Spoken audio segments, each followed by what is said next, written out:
오늘은 누가복음 강의 6번째 시간으로 본문은 누가복음 1장 34절에서 38절입니다. 1장 34절에서 38절 제가 봉독하겠습니다. 마리아가 천사에게 말하되 나는 남자를 알지 못하니 어찌 이 일이 있으리까? 천사가 대답하여 이르되 성령이 내게 임하시고 지극히 높으신 이의 능력이 너를 덮으시리니 이름으로 나실 바 거룩한 이는 하나님의 아들이라 일컬어지리라.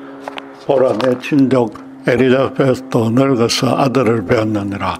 본래 임신하지 못한다고 알려진 이가 이미 6달이 되었나니 대저 하나님의 모든 말씀은 능하지 못하심이 없느니라. 마리아가 이르되 주의 여종이오니 말씀대로 내게 이루어지이다 하며 천사가 떠나가니라. 예수님 당시 이스라엘의 결혼 간섭은 약혼으로 법적인 부부가 되지만 신부는 가정을 이루기 전에 본가에서 부모와 함께 1년간 살아야 했습니다. 신부의 혼전 순결을 보장하려는 의도였는데 만약 그 기간 안에 신부가 임신하면 간음한 것이므로 사형에 처해집니다. 가브리엘 천사가 마리아에게 전해준 예언은 그녀를 그렇게 죽을 수 있는 처지에 빠뜨리는 셈입니다. 그런데도 그녀는 말씀대로 내게 이루어지이다 라고 순순히 받아들이겠다는 의사를 표했습니다. 이로써 예수님의 동정녀 탄생은 확정되었고 그녀의 마음을 확인한 천사도 떠나갔습니다. 만약 그녀가 거역했다면 주님의 십자가 구원은 이루어지지 못하고 지금까지도 인류는 흑암의 세상에 갇힌 채 사탄의 종노릇을 하고 있어야 할 것입니다. 마리아의 이 대답은 그래서 기독교 역사상 가장 순전한 믿음의 고백이라고 불립니다. 하나님이 천사의 통보에 거역할 여자를 예수님의 육신의 어머니로 택할 리는 물론 없습니다. 그러나 천사가 그녀의 정신에 체면이나 마취를 걸어서 원하는 답변을 받아낸 것은 아닙니다. 하나님은 지금 모든 인간의 영원한 운명을 둘로 나누는 역사상 오직 한 번 있을 일을 수행하려는 참입니다. 그 사역의 결과도 전 인류가 크게 기뻐할 소식이 될 것입니다. 그런 엄청난 역사의 주역이 될 마리아를 로봇처럼 만들어서 억지로 숙태시킨다면 아무 의미가 없습니다. 하나님은 당신의 모든 일을 신자의 자유의지를 무시하고 강제로 떠맡기지는 않습니다. 반드시 신자의 자발적이고 기꺼운 순종을 통해서 이루십니다. 마리아가 이런 고백을 하게 된 순전한 믿음은 실로 후대의 모든 신자가 본받아야 할 모범입니다. 자기 목숨이 걸린 말씀인데도 어떻게 순순히 따를 수 있었는지 천사와 나눈 대화를 통해서 추적해 볼 필요가 있을 것입니다. 가브리엘 천사가 28절에 보시면 마리아에게 나타나서 가장 먼저 건넨 말은 은혜를 받은 자여 평안할지어다 주께서 너와 함께 하시도다 였습니다. 그녀는 천사에게서 사람의 모양은 했으나 평범한 존재가 아니라는 아우라가 느껴졌을 것입니다. 거기다 그 인사말부터 아주 엄청난 의미였습니다. 자기가 하나님께 택함을 받아서 그분의 특별한 은혜를 이미 받았고 그 은혜를 보장하기 위해서 그분이 함께하고 계신다고 합니다. 유대인들은 출애굽 때 하나님이 모세와 직접 대화를 나누었고 구약시대 내내 천사를 통해서 당신의 뜻을 전했다는 사실을 잘 알고 있습니다. 그래도 막상 자기에게 그런 초자연적이 일어나자 마리아가 아무리 믿음이 순전했다고 쳐도 너무 신기하고 무엇보다 크게 두려웠을 것입니다. 천사에게 아무 대꾸도 하지 못하고 29절에 이런 인사가 어찌함인가라고 속으로만 생각했습니다. 갈릴리 나사렛이라는 너무나 보잘것없는 시골 마을에 사는 너무나 평범한 처녀에게 천사가 직접 찾아왔습니다. 천사의 인사말이 무슨 뜻인지 헤아릴 겨를도 없이 그저 멍해져서 이게 꿈인지 생시인지 분간을 못했을 겁니다. 천사가 그래서 마리아야 무서워하지 말라고 한 뒤 30절에 하나님께 은혜를 입었다고 다시 다독여 줬습니다. 그리고 그녀가 입을 은혜를 천사는 두 가지로 나눠서 설명해 줬습니다. 먼저 아들을 낳을 텐데 이름을 예수로 정하라고 했습니다. 이어서 그 아들은 하나님의 아들로서 영원히 이 땅을 다스릴 왕이 될 것이라고 31절 32절에 말했습니다. 마리아로서는 그건 둘 다 정말로 엄청난 일입니다. 두 번째에 자기 아들이 세상을 다스리는 왕이 된다는 것은 구체적으로 무엇을 의미하는지 도무지 감을 잡을 수 없습니다. 문자 그대로 받아들이면 현재 세상을 다스리는 헤롯 왕이나 로마 황제를 대신할 자가 된다는 겁니다. 첫째 예고대로 처녀인 상태에 임신하면 자기 혼자만 죽으면 그만이지만은 둘째대로 자기 아들이 왕이 되면 가문 전체가 멸망당할 반역사건입니다. 실제로 하나님의 아들이 인간인 자기에게서 태어난다는 것은 상상조차 못하는 얘기이기 때문에 그런 두려움이 앞설 수밖에 없습니다. 둘째 여는 물어보기조차 겁이 났고 아들이 태어난 한참 후의 일이니까 아들을 잉태하는 일부터 너무 궁금해졌을 것입니다. 아예 이름까지 지어준 것을 보면 빈말은 아니겠지만 그래도 다시 확인해 봐야 됩니다. 그래서 34절에 나는 남자를 알지 못하니 어찌 이 일이 있으리까 라고 반문할 수밖에 없었습니다. 여기서 알다의 헬라 원어 기노스코는 히브리어 야다의 의미로 사용되었습니다. 부부가 성관계를 맺고서 함께 살게 되면 서로에 대해서 속속들이 다 알게 되는 그런 상태를 말합니다. 실제로 성경에서 남녀가 관계를 맺는다는 의미로 많이 사용되었습니다. 가장 먼저 창세기 4장 1절에 등장하는데 아담이 그의 아내 하와와 동침함에 하와가 임신하여라는 말에서 동침함으로 번역된 단어가 바로 야다입니다. 그걸 문자적으로는 알게 되며라고 읽혀지는 겁니다. 따라서 나는 남자를 알지 못한다는 마리아의 말은 지금까지 남자와 관계를 맺은 적이 한 번도 없었고 또 현재 약혼 기간에서 정절을 지켜야 하므로 그런 일이 절대 생기지 않을 것이란 뜻입니다. 그런 상태에서 어떻게 아들을 잉태할 수 있느냐고 되물은 겁니다. 천사가 단순히 아들을 잉태한다고만 했지 구체적인 방안은 아직 알려주지 않았기에 그녀로서는 이건 당연한 질문입니다.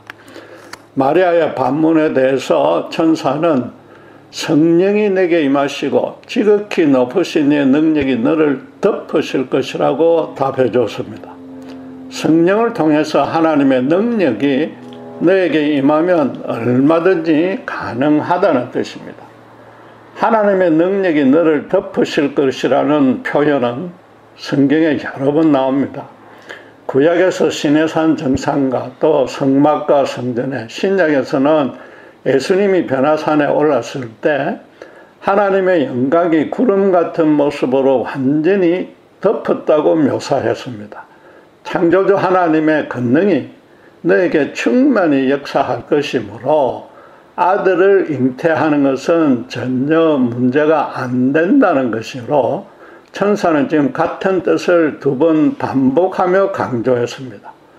그런 후에 내 친족인 엘리사벳도 늙어서 아들을 낳지 못하다가 마찬가지로 하나님의 권능으로 잉태한 지 벌써 6달이나 되었다고 알려주었습니다. 친족이란 단어는 혈연관계인 친척을 뜻합니다.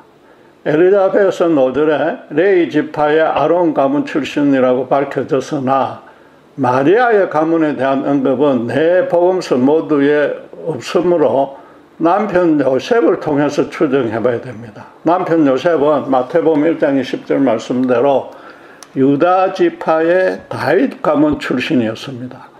당신은 주로 자기 지파 내에서 결혼했기에 마리아도 유다 지파였을 것입니다.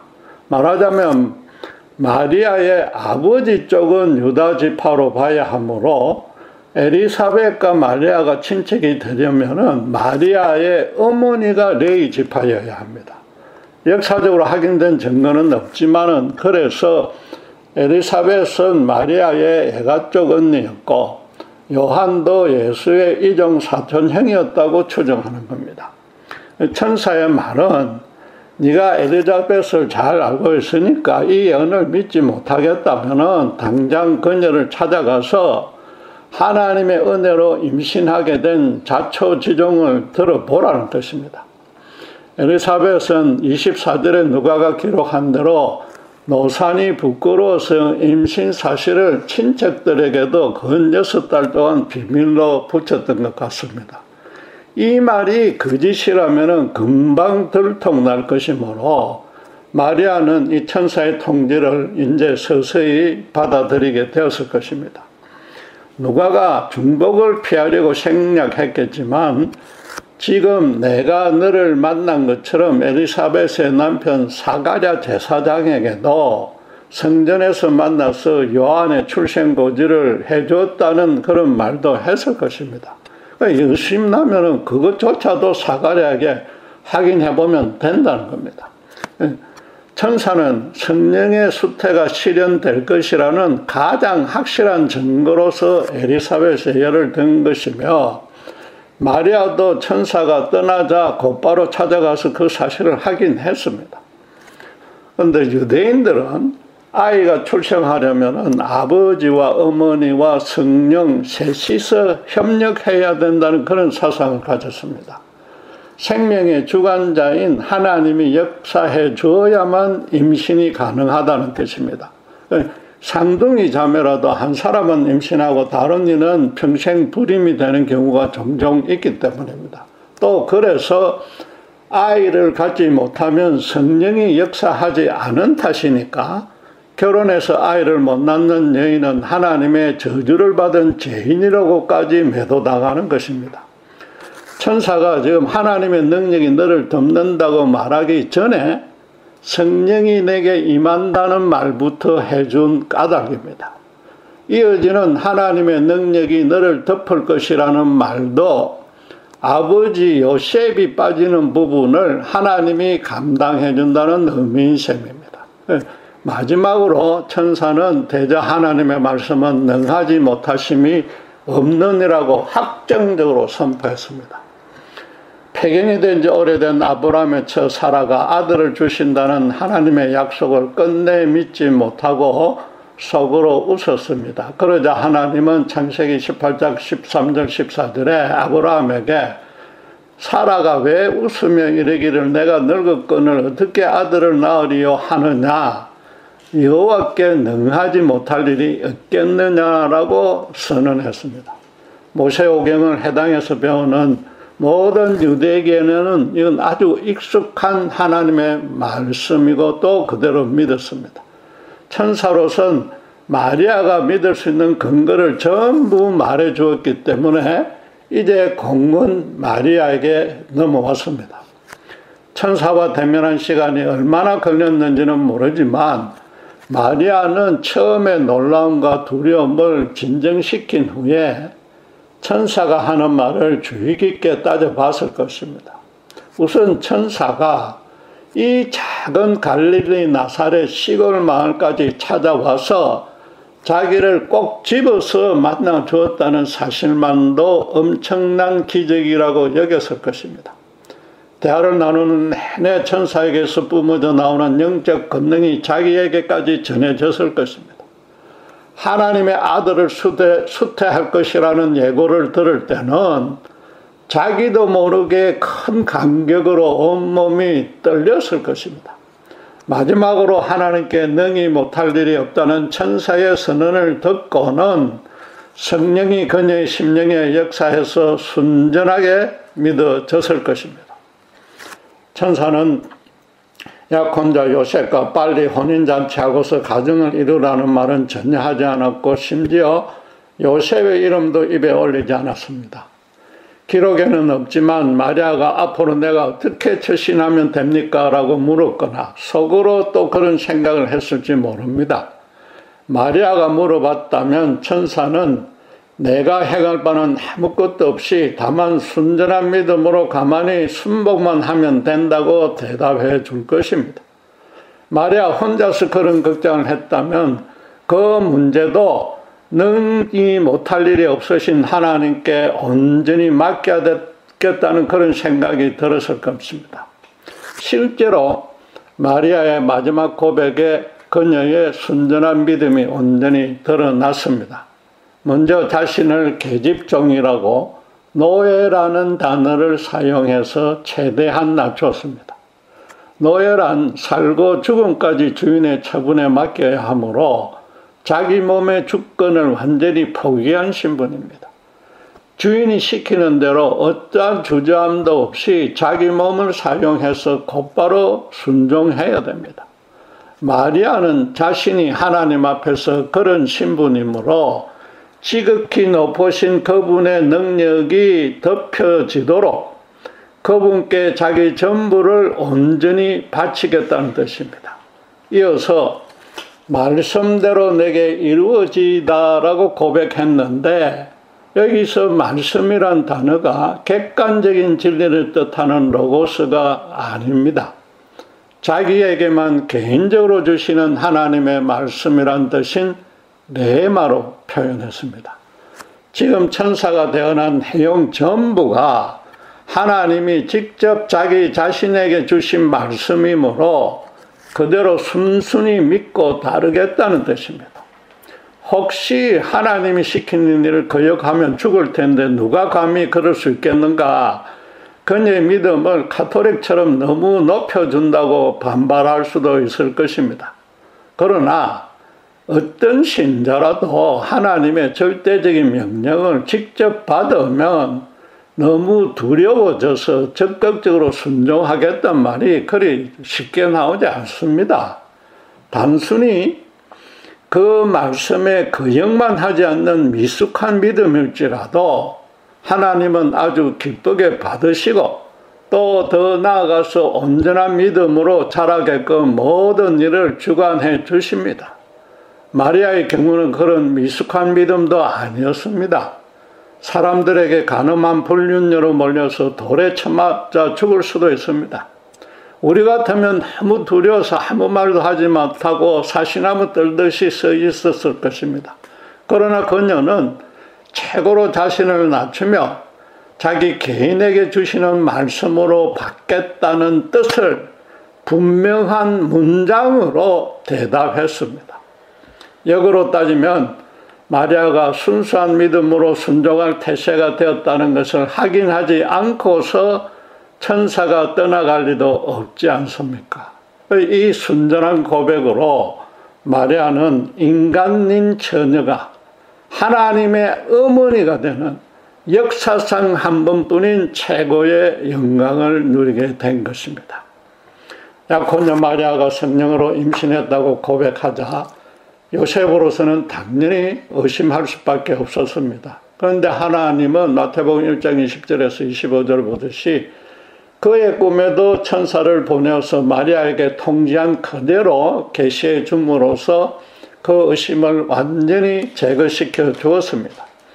마리아는 지금 하나님이 그런 문제까지 처리해 주리라고는 상상도 못한 상태에서 이런 고백을 한 것입니다. 만약 파혼이 되어서 사형에 처해져도 자신이 감당할 수밖에 없다고 단단히 각오했던 겁니다.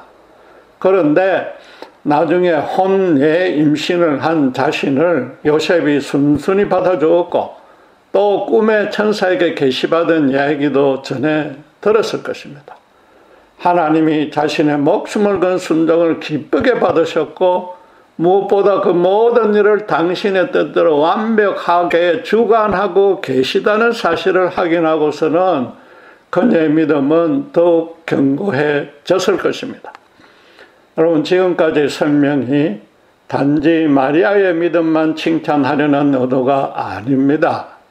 물론 그녀의 믿음은 인류 역사가 BC와 AD로 나뉠 만큼 아주 대단했습니다. 하나님의 은혜를 입은 그녀만이 행할 수 있는 역사상 단 한 번 있는 고백입니다. 그러나 엄밀히 따지면 모든 신자는 그녀보다 더 신실한 고백을 할 수 있으며 또 해야 됩니다. 나아가서 그 고백대로 실현할 수도 있습니다. 순전히 객관적으로만 따지면 마리아는 큰 고난을 겪지 않고 아내이자 엄마로서의 삶을 감당했을 뿐입니다. 물론 예수가 출생하자 헤롯 왕의 살해 위험이 있었지만은 또다시 천사가 요셉에게 현몽해 주어서 애굽으로 무사히 피신할 수 있었습니다. 나중에 헤롯이 죽었다는 소식도 천사로부터 듣고서 예수가 탄생한 베들레헴이 아니라 두 부부의 본거지인 시골 마을 나사렛으로 가서 별다른 어려움 없이 살았습니다. 무엇보다 하나님의 큰 권능이 한시도 떠나지 않고 자신과 자기 가족을 온전히 듣고 있다는 사실을 계속 확인하면서 예수 양육에만 전념했을 것입니다. 물론 예수가 이런 나이에 십자가에 처형당했을 때는 가슴이 찢어질 만큼 괴로웠을 것입니다. 그러나 아들 예수가 당신의 하나님 되심을 당신의 공사역대에 이미 완전히 입증했고 사흘 만에 부활해서 결국 하늘로 승천했습니다. 이제는 예수가 당신의 아들이 아니라 자기도 경배해야 될 하나님이었습니다. 말하자면 그녀에게는 예수 출생과 양육 외에는 우리와 전혀 다를 바 없는 지극히 평범한 삶을 살았던 것입니다. 우리가 믿음으로 헌신하는데 그녀보다 모자랄 이유라고는 전혀 없습니다. 천사가 찾아와서 하나님의 말씀을 직접 전해준 그녀와 그래도 그런 일이 평생과도 없는 우리는 처지가 다르지 않느냐는 그런 핑계는 통하지 않습니다. 우리도 예수님이 먼저 찾아와서 십자가의 큰 사랑으로 구원해 주었습니다. 우리는 그냥 하나님을 대적한 죄로 타락한 채 세상 재미를 쫓고 살면서 예수님을 믿을 생각이 전혀 없었습니다. 그런데 우리 또한 12 사도들처럼 예수님이 지명해서 당신의 제자로 세운 겁니다. 요한복음 15장 16절에 주님은 너희가 나를 택한 것이 아니요 내가 너희를 택하여 세웠나니 이는 너희로 가서 열매를 맺게 하고 또 너희 열매가 항상 있게 하여 내 이름으로 아버지께 무엇을 구하든지 다 받게 하려 함이라 라고 말씀하셨습니다. 예수님은 마지막 만찬 때에는 제자들에게 내가 진실로 너희에게 이르노니 나를 믿는 자는 내가 하는 일을 그도 할 것이요 또한 그보다 큰 일도 하리니 이는 내가 아버지께로 감이라고 약속해 주었습니다. 제자들이 해야 될 일에 관해서는 우리도 너무나 잘 알다시피 마태복음 마지막에 모든 민족을 제자로 삼아 아버지와 아들과 성령의 이름으로 세례를 베풀고 내가 너희에게 분부한 모든 것을 가르쳐 지키게 하라고 성천 직전에 명하셨습니다. 주님이 생전에 분부한 것을 가르쳐 지키게 해야 하므로 신자는 영혼 구원의 일을 주님을 대신해서 주님의 방식대로 행해야 합니다. 그러면 성령의 권능이 역사하여 주님보다 더 큰 열매를 맺을 수 있다고 주님이 보장해 주었습니다. 이 얼마나 가슴 벅차게 떨리도록 영광스러운 약속입니까? 그 전에 신자가 행해야 할 일부터 너무 엄청나고도 거룩하지 않습니까? 마리아는 예수를 낳아서 잘 키우기만 하면 됐으나 우리는 비유를 하자면 세상을 거룩하게 바꿀 예수님의 복제품이 된 것입니다. 이 약속이 도무지 믿어지지 않습니까? 예수님은 생전에 많아야 수백 명을 전도했으나 베드로는 오순절에 성전에서 행한 한 번의 설교로 3,000명을 핵심시키고 세례를 베풀었습니다. 바울도 지중해 세계 전역에 많은 교회를 세우고 십자가 복음을 가르치면서 제자로 삼은 사람이 셀 수 없을 정도로 많았습니다. 바꿔 말해서 모든 신자는 실제로 마리아와 동일한 차원의 수태고지를 이미 받은 셈입니다. 마리아는 하나님의 아들이신 예수님을 낳아야 하고 모든 신자도 하나님의 자녀들 사람을 낳아야 됩니다. 마리아는 천사 가브리엘에게 애수잉태의 소명을 받았으나 우리는 하나님이신 예수님에게서 당신을 믿는 제자들을 잉태하라는 명령을 받았습니다. 무엇보다 지극히 높으신 이의 능력이 마리아를 덮는다고 천사가 약속해 줬으나 하늘과 땅의 권세, 모든 권세를 가지신 예수님이 우리가 걸어가는 세상의 땅끝까지 끝날까지 동행해 주신다고 직접 약속해 주었습니다. 그러면 우리도 마리아처럼 저는 주님의 종이오니 말씀대로 내게 이루어지리라라고 순전한 믿음으로 고백하고 또 그 고백대로 헌신해야 됩니다. 바울은 디모데전서 1장 2절에 디모데를 믿음 안에서 참 아들이라고 불렀으며 또 디모데가 아들이 아버지에게 하듯이 나와 함께 복음을 위하여 수고하였느니라 하고 칭찬했습니다. 신자가 복음을 전하고 양육하면 예수님의 위치에 서게 되고 그 말씀을 성령의 간섭으로 순전하게 받아들이는 자는 예수 그리스도 안에서 막 출생한 아이가 됩니다. 전도자와 피전도자는 십자가 복음을 통해서 바울과 디모데처럼 나이와 신분과 위치에 상관없이 영적인 부자 관계로 맺어집니다. 바울이 고린도전서 4장 15절에 그리스도 안에서 1만 서성이 있으되 아버지는 많지 아니하니 그리스도 예수 안에서 내가 복음으로써 너희를 낳았음이라고 선언했지 않습니까? 물질 문명이 최고로 발달한 이 시대에도 마리아처럼 성령의 음성을 통해서 당신의 대리자로 서라는 소명을 직통으로 들려주십니다. 특별히 평생을 주님께 바치는 전임 사역자로 불러 세울 때에는 그렇습니다. 일반 신자에게는 영원토록 땅에 떨어지지 않고 온전히 실현될 절대적 진리인 성경을 통해서 말씀해 주십니다. 성경은 정말로 살아 역사하는 하나님의 말씀입니다. 단순히 종교적 교리와 계명을 편집해 놓은 로고스의 말씀이 아닙니다. 성경은 지금도 각 신자에게 매일 매 순간 레마가 되어서 개인적으로 가장 합당한 말씀으로 들려주십니다. 성경이 살아 역사하는 하나님의 말씀이라고 믿지 않는 신자는 없습니다. 그래서 아침마다 기도하면서 성경을 묵상하며 경건의 시간을 갖습니다. 그렇게 묵상하는 성경 말씀은 정말로 자신에게 주시는 예수님의 레마의 말씀이다. 명령입니다. 그렇다면 우리도 마리아처럼 말씀대로 내게 이루어지다라는 고백이 저절로 따라 나와야 됩니다. 주님의 당부대로 주님의 일을 대신해야 되고 주님의 약속대로 베드로나 바울처럼 큰 일도 할 수 있습니다. 지금 드리는 말씀도 제 개인적인 의견이 아니라 성경에 기록된 하나님의 말씀을 대언한 것이라 여러분들은 좀 죄송하지만 레이마로 받아들여야 합니다. 여러분 이것이 도무지 실감이 나지 않습니까? 예수님을 자신의 구주로 영접하는 순간 이미 그 성령으로 거듭나서 회심하는 순간 신자는 성령이 내주하시는 성전이 됩니다.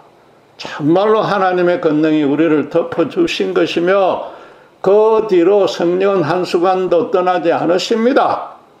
그 이유는 오직 예수님이 주신 명령을 땅끝까지 가서 세상 끝날까지 수행하게 하려는 것입니다.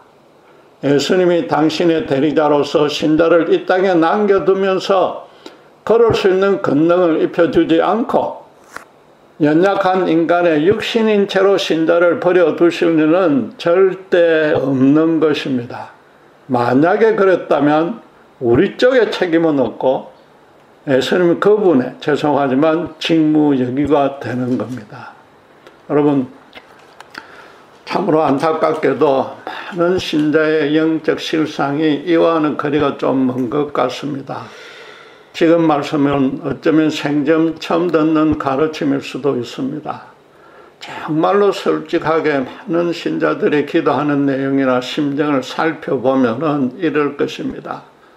제가 예수님을 열심히 잘 믿었지 않습니까? 주일 예배에 빠지지 않고 출석했고 교회에서 봉사도 성실히 하며 뼈 빠지게 일해서 아끼고 아낀 황금 같은 돈을 쪼개서 헌금했지 않습니까? 그런데도 지금 제게는 문제와 고난만 계속 쌓입니다. 제가 부귀영화는 바라지도 않고 오직 고난만 해결해 달라는데 그것 하나도 들어주지 못합니까? 요한복음 15장 16절에서 내 이름으로 아버지께 무엇을 구하든지 다 받게 하려 함이라고 분명히 약속했지 않습니까?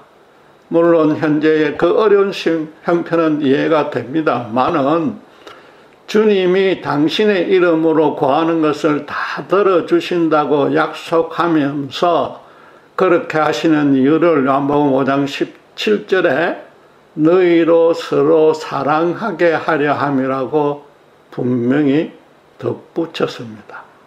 세상에서 신자를 따로 불러내어서 신자가 복음을 전하게 하신 이유가 바로 그것입니다.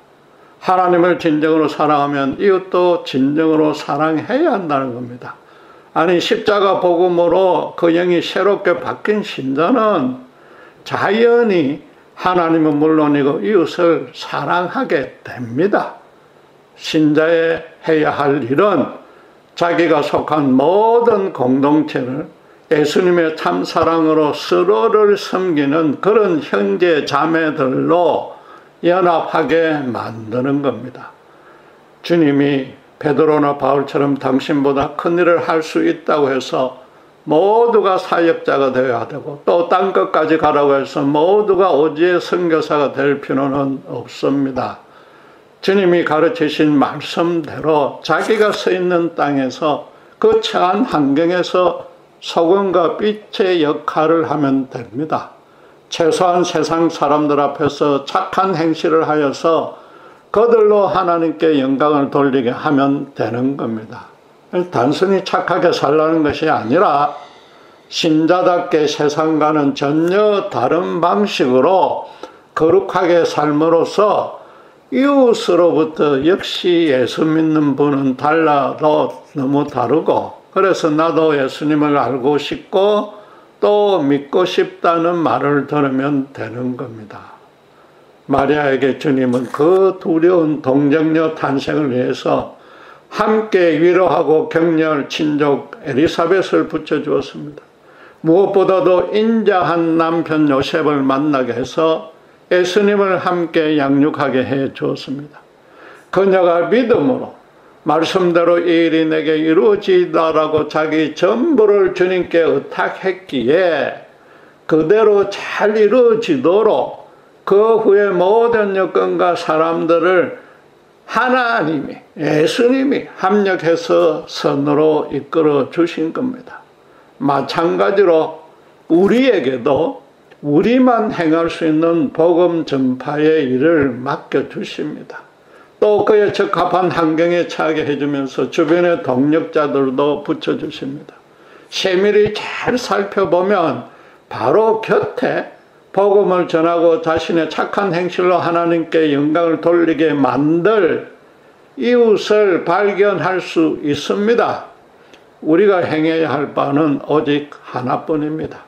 마리아처럼 순전한 믿음의 고백을 하면서 자기 전부를 주님께 의탁하는 겁니다. 물론 그 전에 마리아나 바울, 베드로처럼 성령을 통해서 예수님을 개인적으로 인격적으로 대면해야 됩니다. 그리고 그렇게 예수님을 실제로 만난 자는 그분을 전하지 않고는 견딜 수 없는 풍성한 은혜와 권능을 세상 끝날까지 맛볼 수 있으며 또 그가 밟는 모든 땅이 세상 땅끝으로 바뀌는 것입니다. 기도하겠습니다. 하나님 아버지, 저희를 세상을 거룩하게 변화시킨 예수님의 대리인으로 세워주신 은혜 너무 감사합니다.